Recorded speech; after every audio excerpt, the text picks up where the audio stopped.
FBR ने recently immovable property rates को बढ़ा दिया है। इमूवेबल प्रॉपर्टी ऐसी प्रॉपर्टी को बोलते हैं जिसमें आपका घर, दुकान या शॉप वगैरह शामिल है, यानी कि ऐसी प्रॉपर्टी जिसको आप एक जगह से दूसरी जगह ना ले जा सके। वैसे तो अब ऐसी टेक्नोलॉजीज़ आज की हैं कि जिसके ज़रिए आप अपने घर को भी एक जगह से दूसरी जगह ट्रांसफ़र कर सकते हैं, लेकिन कानून की नज़र में इमूवेबल प्रॉपर्टी ऐसी प्रॉपर्टी को बोलते हैं जिसमें आपका घर शामिल है, दुकान या कोई प्लॉट वगैरह। इसके बरक्स मूवेबल प्रॉपर्टी होती है जिसमें आपका मोबाइल, घड़ी, गाड़ी या कोई भी कीमती चीज़ जिसको आप इजीली एक जगह से दूसरी जगह ले जा सकते हैं। एफबीआर ने इमूवेबल प्रॉपर्टी के रेट्स में 75% तक इजाफा कर दिया है और इसका अमल दरामद पाकिस्तान के तकरीबन 56 बड़े शहरों में किया गया है। एफबीआर ये रेट क्यों तय करता है, किस सिटी में कितना इजाफा हुआ है और आप अपने इलाके का रेट ऑनलाइन कैसे मालूम कर सकते हैं, ये सब आज की इस वीडियो में डिस्कस करेंगे। अस्सलाम वालेकुम, मेरा नाम खालिद बारी है। मैं एडवोकेट हाई कोर्ट हूँ। किसी भी कानूनी मामले में मशवरा करने के लिए या सर्विस हासिल करने के लिए आप नीचे दिए गए नंबर पे व्हाट्सएप पे मैसेज करके रब्ता कर सकते हैं। एफबीआर ने अपने हेडक्वार्टर्स में डेवलपर्स और बिल्डर्स के साथ फ्रीक्वेंटली मीटिंग्स के बाद ये फ़ैसला किया है कि प्रॉपर्टी के रेट्स को फेयर मार्केट वैल्यू देने के लिए बढ़ाना ज़रूरी है, जिसके बाद एफबीआर ने इस पर एक्शन लिया और नोटिफिकेशन जारी कर दिया और प्रॉपर्टीज़ के रेट्स को रिवाइज़ कर दिया। ऑल दो बिल्डर्स और डेवलपर्स को एफबीआर के इस फैसले पे सीरियस रिजर्वेशंस हैं, लेकिन इसके बावजूद एफबीआर ने ये फ़ैसला लिया है। एफबीआर ने इनकम टैक्स ऑर्डिनेंस 2001 के सेक्शन 68 के सब सेक्शन 4 के तहत इन रेट्स को बढ़ाया है, जो ये कहता है कि FBR time to time properties के रेट्स को बढ़ाएगा और इनको मैनेज करेगा और इनकी जो प्राइसेस हैं उनको मार्केट की प्राइसेस के मुताबिक रखेगा। इसमें कमर्शियल और रेजिडेंशियल दोनों तरह की प्रॉपर्टीज़ आ जाती हैं। इससे पहले एफबीआर ने 2018, 19 और 21 में भी प्रॉपर्टीज़ के रेट्स को रिवाइज़ किया था और आखिरी बार जो हमें इजाफा देखने को मिला था वो 2022 में था।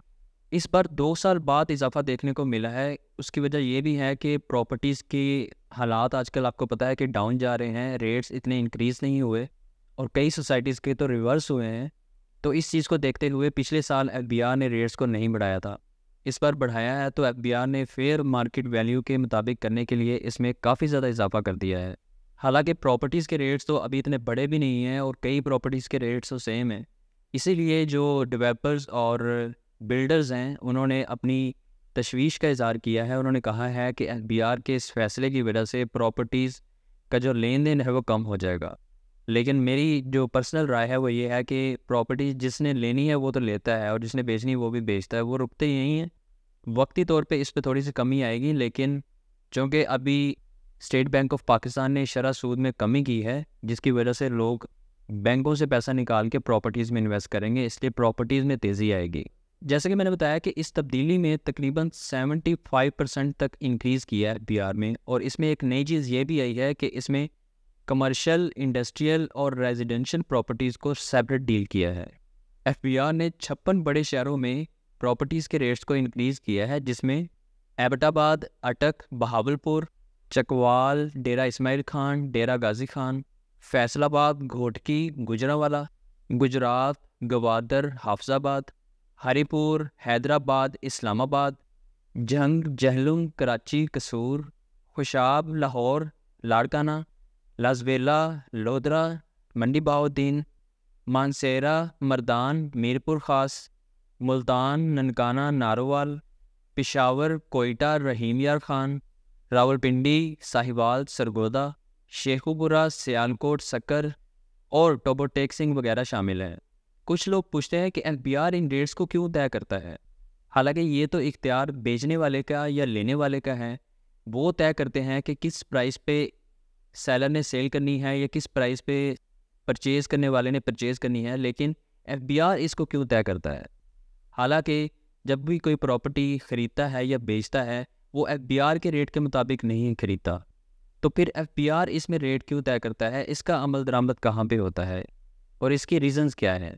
सबसे पहली इसकी रीज़न ये है कि एफबीआर चाहता है कि जो टैक्स है वो हमारे तय किए गए रेट के मुताबिक कलेक्ट किया जाए, क्योंकि अगर सेलर और परचेज़र एक दूसरे के साथ कमिटमेंट कर लेते हैं तो फिर वो मिनिमम कीमत पेपर पे लिखवा के टैक्स पे करेंगे और जो एक्चुअल है वो उसको शो नहीं करेंगे। तो इसलिए एफबीआर ने ये रेट तय किए हैं ताकि ज़्यादा से ज़्यादा टैक्स की कलेक्शन हो सके। दूसरी इसकी वजह ये है कि इससे प्रॉपर्टी की वैल्यू को बढ़ाने में मदद मिलती है। स्टैम्प ड्यूटी और कैपिटल गेन का भी इससे ताल्लुक़ होता है। इन दोनों टैक्सेस का तयन भी एफबीआर के इन रेट्स के मुताबिक होता है।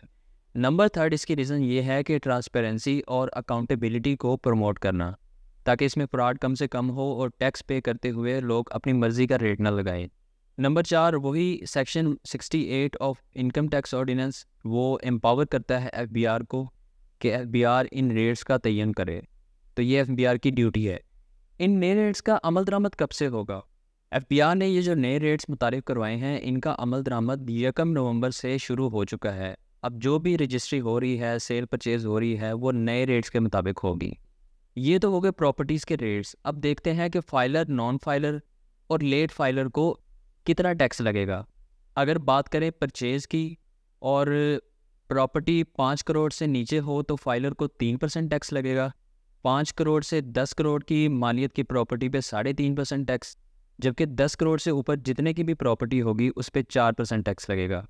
और अगर बात करें लेट फाइलर की, तो लेट फाइलर को 5 करोड़ की प्रॉपर्टी तक 6% टैक्स, 5 से 10 करोड़ की प्रॉपर्टी पे 7% और 10 करोड़ से ऊपर 8%, जबकि जो नॉन फाइलर है उसको 12%, 16% और 20% के हिसाब से टैक्स लगेगा।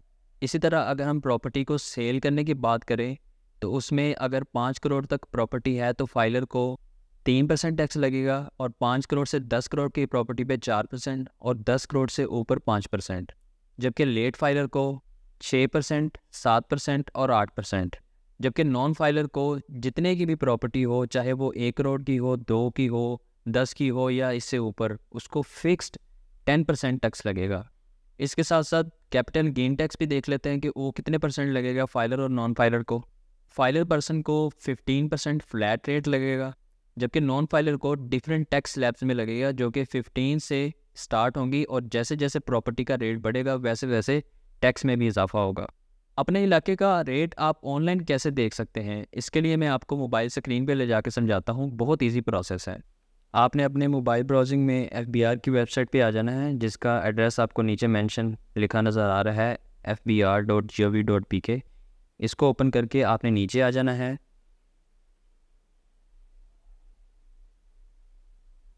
जैसे आप नीचे स्क्रॉल करेंगे तो आपको यहाँ पे वैल्यूएशन ऑफ इमूवेबल प्रॉपर्टीज़ लिखा नज़र आएगा। इस पर क्लिक करें। जैसे ही आप इस पर क्लिक करेंगे तो आपके सामने एक नई विंडो आ जाएगी। नीचे स्क्रॉल करेंगे तो आपको सिटीज़ के नेम शो हो जाएंगे। आप अपने मुतल्लिका सिटी को, जिस इलाके का रेट आप देखना चाहते हैं, उस पर क्लिक करें। लेट्स सपोज मैं लाहौर पे क्लिक करता हूँ।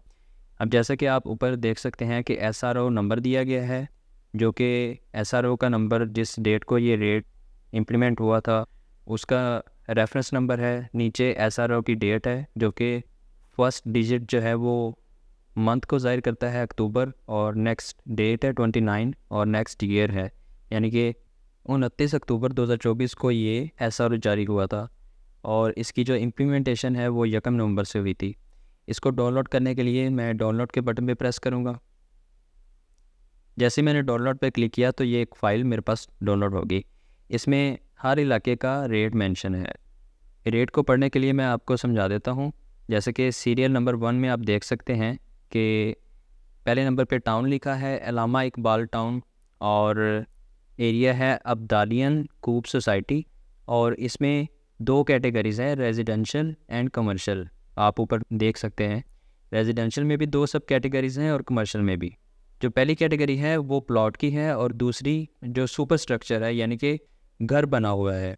प्लॉट की जो वैल्यू है वो मरले के हिसाब से है, यानी कि 14,07,800 रुपये पर मरला प्राइस है, जबकि अगर वो प्रॉपर्टी घर है, होम है, तो वो 2,000 रुपये पर स्क्वायर फुट उसकी प्राइस है।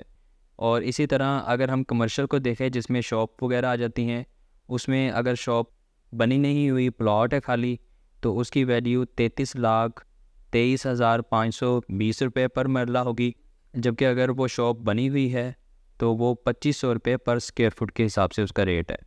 तो इस तरह आप अपने इलाके को ढूंढ के यहाँ से सर्च करके अपने इलाके के रेट को देख सकते हैं। अगर आप प्रॉपर्टी सेल कर रहे हैं या परचेज़ कर रहे हैं और आप फाइलर हैं, लेट फाइलर हैं या नॉन फाइलर हैं, उसके हिसाब से आप अपना टैक्स निकाल सकते हैं। कुछ लोग प्रॉपर्टी टैक्स और प्रॉपर्टी की सेल परचेज के टैक्स को एक ही समझते हैं, हालांकि ये दोनों डिफरेंट टैक्सेस हैं। जो प्रॉपर्टी का सेल परचेज का टैक्स है उसको एफबीआर डील करता है। अगर आप प्रॉपर्टी सेल कर रहे हैं तो वो 236C of income tax ordinance 2001 के तहत होता है, जबकि अगर आप प्रॉपर्टी परचेज़ कर रहे हैं तो वो 236K के तहत होती है। और जहाँ तक प्रॉपर्टी टैक्स की बात है तो वो एक्साइज एंड टैक्सेशन के अंडर आता है, वो इसको डील करते हैं। एक्साइज एंड टैक्सेशन ने भी प्रॉपर्टी टैक्स में इजाफा किया है, जिसको जानने के लिए आप ये वाली वीडियो ज़रूर देखें। Thanks for watching, see you in the next video. Allah हाफिज़।